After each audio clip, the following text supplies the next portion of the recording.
The night the fire began, the city skies glowed orange. Smoke rolled across the rooftops, covering the stars that once made Lyra feel safe. The wind carried the smell of burning metal, oil, and sadness. In that endless moment, she knew her world was falling apart. Lyra had grown up in the lower sectors of Nova Helix, a human colony built on the distant planet Ilara. It was supposed to be humanity's greatest hope, a place where technology and nature lived side by side. But lately the colony had been failing. Power shortages, water leaks, and strange tremors had shaken everyone's confidence. The colony's central reactor, the heart of the city, had become unstable. People said it was just an energy fluctuation. They were wrong. That night, Lyra's building trembled as alarms screamed through the air. She ran to the window and saw flames bursting from the power district. The fire spread fast, leaping from one energy grid to another like it was alive. Within minutes, the entire block was burning. She heard shouting outside. Families were rushing toward the evacuation shuttles. The emergency lights painted their faces in red and white flashes. Lyra grabbed the small memory crystal that held her parents' last recordings. Her father had died in the mines 2 years ago. Her mother had fallen sick from the reactor fumes last winter. That crystal was all she had left of them. As she ran down the stairway, she could feel the heat behind her. The building groaned, metal bending and glass cracking. The air was filled with the sound of fear. But among those screams, one voice called her name. Lyra, over here! It was Cade, the boy who always seemed to show up when things went wrong. They had grown up in the same neighborhood. He was older by 2 years, quiet but clever. Cade worked as a junior technician in the reactor team, trying to fix the same machines that were now exploding around them. Cade, she shouted back, running toward him through the smoke. Her heart pounded in her chest. The shuttles, we have to go. He grabbed her arm, his eyes reflecting the orange glow. They're full, he said, coughing. The last shuttle left 5 minutes ago. Her stomach sank. Then what do we do? Cade looked around, scanning the chaos. There's an emergency tunnel under the reactor control hub. It leads to the outpost hills. We can make it if we go now. Lyra hesitated. The control hub was at the center of the fire. But Cade's voice was steady, and somehow she trusted him more than anyone. They ran together through the streets of Nova Helix, dodging falling debris and collapsing signs. Robots short-circuited in the streets, their metal bodies sparking as the fire consumed them. The air was hot and thick, every breath burning their lungs. Still, Cade didn't let go of her hand. When they reached the control hub, the sky was dark with smoke. The great dome of the reactor loomed above them, cracking from the inside. The once beautiful silver structure now looked like a dying heart, pulsing with red light. Lyra could feel the ground shaking. Cade, it's going to blow. I know, he said. We just need to get below it. They climbed through a service gate and entered the underground level. The metal corridors were lit only by emergency lights. Sparks flew from broken panels. Somewhere deeper inside, the sound of machinery whined and echoed. It felt like the whole world was collapsing. Cade moved ahead, leading her through the maze of tunnels. I worked here before, he said between breaths. There's a secondary exit near the coolant tanks. If we can reach that, a loud crack cut him off. A beam fell from the ceiling, crashing just inches behind them. Lyra screamed as the shockwave threw her forward. Her knees hit the floor hard. She looked back and saw the tunnel caving in. Cade, she shouted. He was on the other side of the debris, coughing and trying to stand. I'm okay. He called back, Go. Don't wait for me. But she didn't move. I'm not leaving you. Cade looked at her through the smoke, his face streaked with ash. You have to, Lyra. You can still make it. Tears blurred her vision, but her heart refused to listen. You said we'd both make it, she said, voice shaking. So either we go together, or we don't go at all. For a moment, silence filled the tunnel. Only the distant hum of the reactor remained. Then, with a determined look, Cade pushed away the smaller pieces of debris and crawled through a narrow gap. His uniform was torn, his face pale, but his eyes were alive. Okay, he said softly.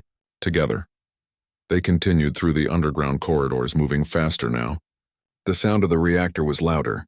A blinding light flashed behind them, followed by a deep, echoing roar. The main core had ruptured. Cade grabbed Lyra's wrist and pulled her into a maintenance shaft just as a shockwave swept through the tunnels. Dust and heat filled the air. For a moment, everything went black. When Lyra opened her eyes, she was lying on the ground. Her ears rang. The tunnel was gone. replaced by a pile of twisted metal and smoke. She turned her head and saw Cade lying beside her, half-conscious but alive. His hand still clutched hers. She felt tears streaming down her face, but they weren't just from the smoke. "You didn't let go," she whispered. He smiled weakly. "I told you I wouldn't." They lay there for a few minutes, breathing in the heavy silence. Then Cade slowly sat up. "We have to keep moving. The reactor's going to collapse completely." Lyra nodded, wiping her face. "Where now?" He pointed down a narrow vent where faint blue light glowed. "That's the coolant pipe route. It leads to the surface." They crawled through the vent, pushing forward even when the heat became unbearable. Every inch felt like a battle. But in that dark, endless tunnel, something changed between them. Lyra realized that the fire wasn't just destroying everything she loved.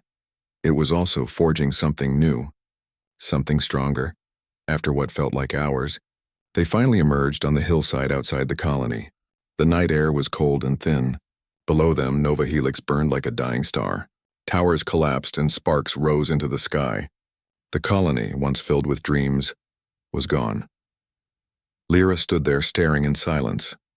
The memory crystal was still in her hand, warm against her skin. She thought of her parents, of their laughter, of all the things that would never come back. Cade stepped beside her. "We made it," he said quietly. "But it's gone." Lyra turned to him. "Everything I had was in that city." He looked at her, then at her hand still holding his. "Not everything," he said softly. For a long moment they stood there together, watching the fire fade into the darkness. The future was unknown, the planet still dangerous.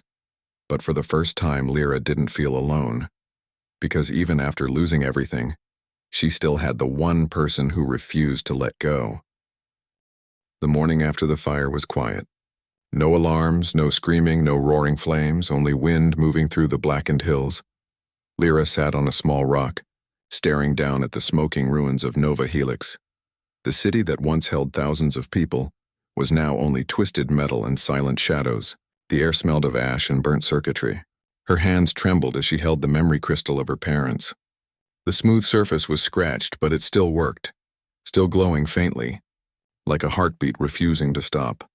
Cade was a few meters away, trying to build a signal beacon from the broken remains of his portable scanner. His uniform was torn and his left arm was wrapped in a strip of cloth. Yet he worked with quiet focus, as if fixing that little device could somehow fix everything else too. Lyra watched him for a while. She admired how calm he looked, even when the world around them had turned to ashes. "Do you think anyone else survived?" she asked softly. Cade paused, his hands stilling over the machine. "Maybe," he said. "The colony had more than one district. Some people might have reached the outer shelters. And if they didn't?" He looked at her then, his eyes tired but steady. "Then it's just us. But that's still enough to start again." His words sounded brave, but Lyra saw the flicker of pain in his expression. He missed people too. He missed home. But he didn't let the sadness control him. He turned it into strength. That was something Lyra wished she could do. As the day went on, they explored the hills for food and water. The soil was dry, filled with glassy ash, but near the cliffs they found a small stream, still clean, untouched by the fire. Cade filled a bottle and handed it to her. "We can make a small camp here tonight," he said. "It's safer up high." By sunset, they had built a simple shelter out of metal panels and blankets salvaged from a crashed drone. Lyra helped him as best she could, though her hands shook whenever she heard distant echoes from the burned city below. Sometimes the wind carried strange sounds, soft mechanical groans like the dying machines were whispering their last words. When darkness fell, Cade started a small fire from dried branches. Lyra sat close, letting the warmth calm her. For a moment, it almost felt like the world wasn't broken. "Tell me something," she said quietly, watching the flames. "Why did you stay behind when the others left?" "You could have escaped on a shuttle." Cade hesitated. "I was part of the maintenance team. When the reactor started overheating, I thought I could stabilize it. I didn't want to leave everyone behind." "But you couldn't save it?" Lyra said gently. He shook his head. "No, the system was sabotaged. Someone wanted the reactor to fail." Her eyes widened. "Sabotaged, you mean? Someone caused the fire?" "I don't know who," Cade said. "But the readings I saw before the explosion, they weren't normal. Someone rewired the core security to overload. Lyra's heart sank. All this destruction, and not an accident but a choice. A cruel one. Why would anyone do that? He looked at the horizon, where faint stars were starting to shine. Power, he said quietly. Or maybe revenge. I don't know. But I'm going to find out. Lyra looked at him, and for the first time since the fire, she felt something other than fear. She felt purpose. If there was a reason behind this, then there was hope of stopping it from happening again. They spent the night planning. Cade still had a small scanner map in his wrist device, damaged but working enough to show nearby signals. To the north, 20 kilometers away, was an old human research outpost called Station Meridian. It was built before Nova Helix and had its own power supply. If it still worked, they could find shelter, food, and maybe communication tools. We'll head there tomorrow, Cade said, adjusting the map. It's our best chance, Lyra nodded. Then we go together. The next morning, they began their journey. The landscape was strange. Scorched black fields mixed with glowing crystal rocks that hummed softly in the wind. The planet Ilara had always been unstable, but now it felt alive, like it was watching them. Sometimes they saw faint lights in the distance, broken drones drifting aimlessly, their red sensors blinking like dying eyes. Cade led the way, using a compass to stay north. Lyra followed close behind, carrying what little they had, a bottle of water, 2 ration packs, and the memory crystal in her pocket. They walked for hours in silence. The world around them was beautiful in a sad way, endless plains of glass and ash reflecting the pale sun. But under that beauty there was loneliness. Every sound echoed too long, and every shadow looked like it might move. By afternoon, clouds began to gather. A soft rain fell, cool and clean. Lyra tilted her head up, letting it wash away the soot on her face. It feels like the planet is crying, she said quietly. Cade smiled faintly. Maybe it's trying to start over too. They found a small ridge to rest beneath. As Cade adjusted his arm bandage, Lyra noticed a small silver emblem on his wrist. The mark of the Human Restoration Corps. She had heard of them. A group that traveled between colonies, rebuilding worlds destroyed by disasters. You were part of them? She asked once, he said. Before I came to Nova Helix, I believed we could make this place better. I still do. Lyra looked at him thoughtfully. Then maybe that's what we're meant to do. Restore what's left. Cade nodded.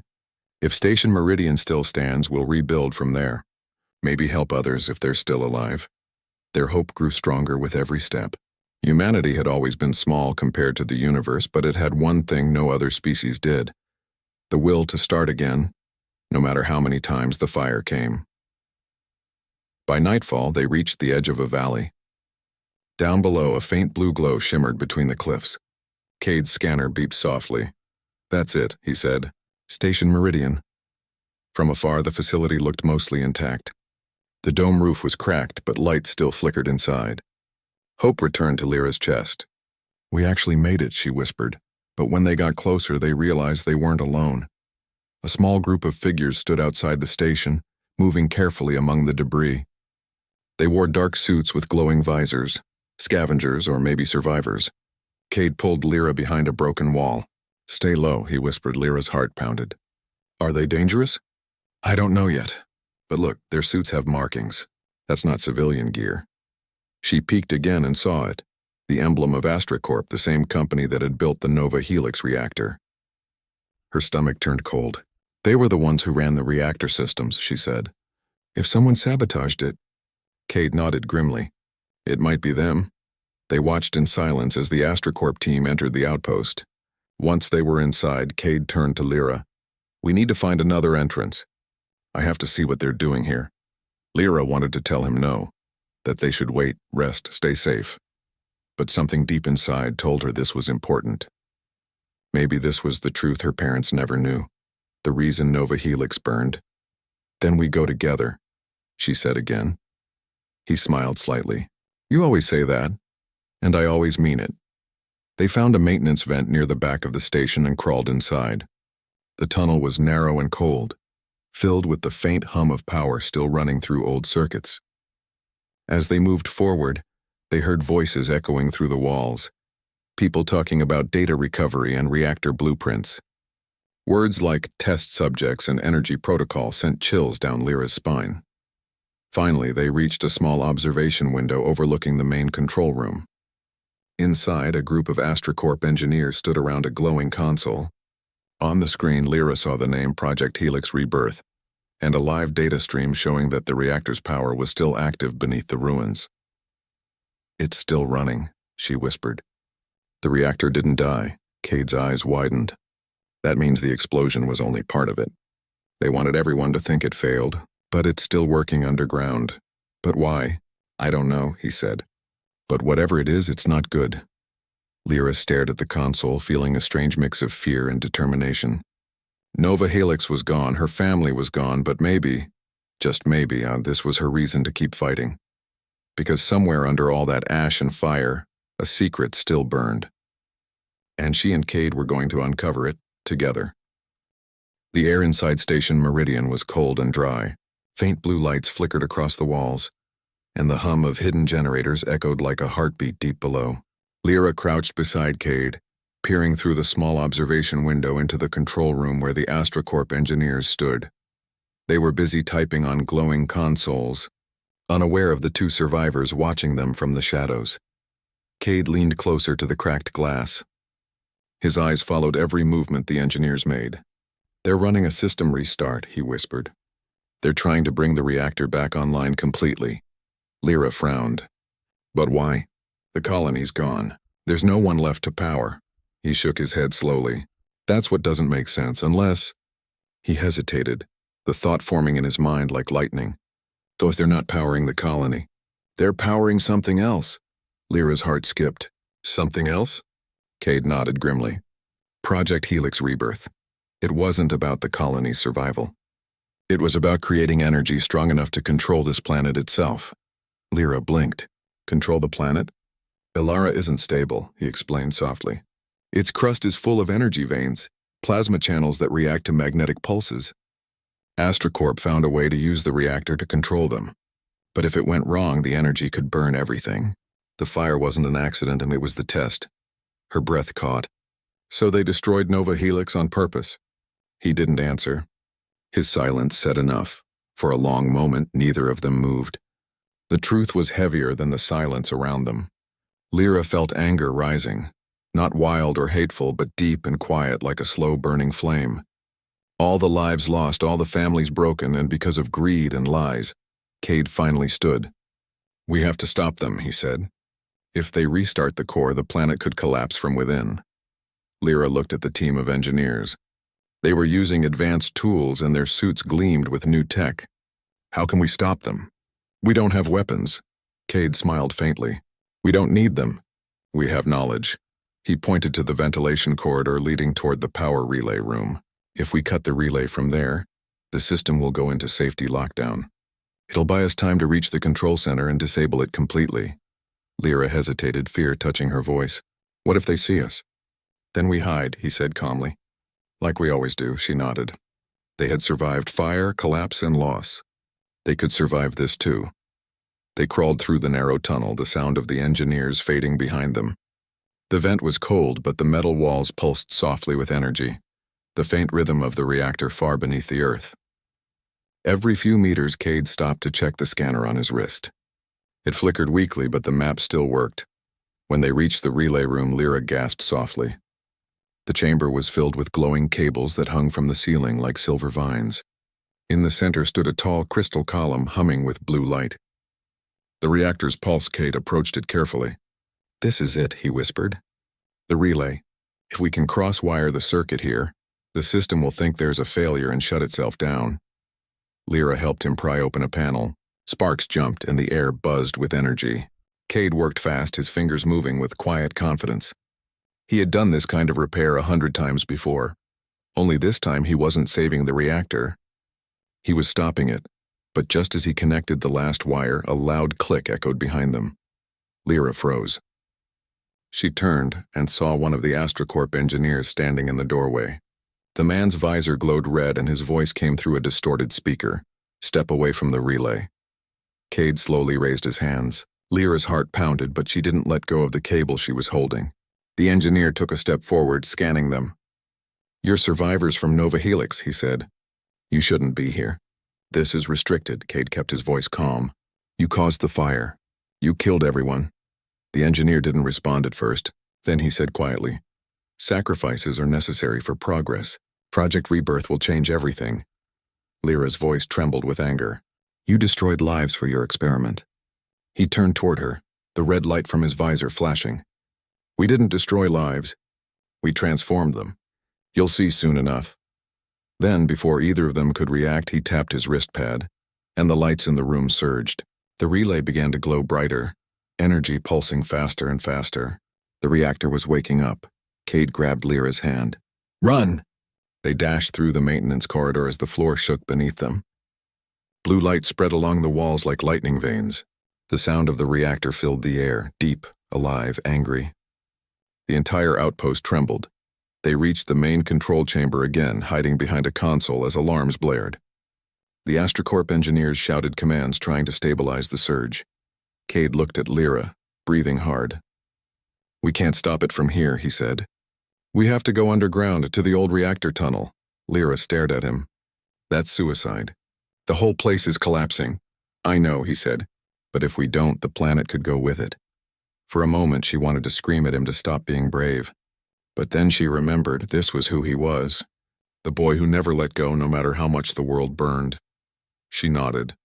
Then let's finish this. They made their way down the service elevator shaft, the metal rattling under their feet. Steam and light burst from cracks in the floor as the reactor came alive again. At the bottom, they stepped into the same tunnels they had escaped from days ago, now brighter, louder, more dangerous. The air shimmered with heat, but there was also something strange. A faint rhythm, almost like a heartbeat under the ground. Cade pointed to the reactor core chamber ahead. If we overload the coolant bypass, the system will go into permanent shutdown. It'll stop the chain reaction, Lyra frowned. But you said overload, and won't that cause another explosion? Not if we do it carefully, he said with a small smile. I learned from my mistakes. They reached the core chamber, a vast open space glowing with blue-white energy. The main control ring stood above a pit of swirling plasma, and cables hung like vines from the ceiling. It was both beautiful and terrifying. Cade climbed onto the platform, typing commands into the central console. Sparks danced across the floor. Almost there, he said. Lyra watched him, trying not to think about the heat or the shaking walls. She thought about her parents, their laughter, their belief that humans could build something good out here. Maybe this was what they meant. Not the buildings or machines, but the courage to fix what was broken. The console beeped. Cade looked up, sweat dripping down his face. Okay, and when I say now, pull that lever beside you. Lyra nodded, gripping the handle tightly. He took a breath, then shouted, Now! She pulled with all her strength. The room filled with a deep, echoing roar. The lights flashed red, then white, then went dark. For a long second, everything was silent. Then a soft hum replaced it. Gentle, stable, peaceful. The reactor's energy was fading. The planet had quieted. Cade exhaled and leaned against the console. We did it, he said weakly. Lyra ran to him, helping him stand. You're hurt. Just tired, he said with a faint smile. But it's over. She looked up at the glowing pit below. The light was dimming, turning from fierce blue to warm gold. The fire that once destroyed her life now looked calm, like the end of a storm. As they climbed back toward the surface, sunlight broke through the smoke clouds above. The air smelled of rain and earth, not ashes. For the first time in days, the sky looked alive again. At the hilltop, Lyra turned to see the ruins of Station Meridian glowing faintly in the distance. She felt no anger anymore, only peace. The truth had burned away the lies. Cade stood beside her, his hand still holding hers, just like the night of the fire. What happens now?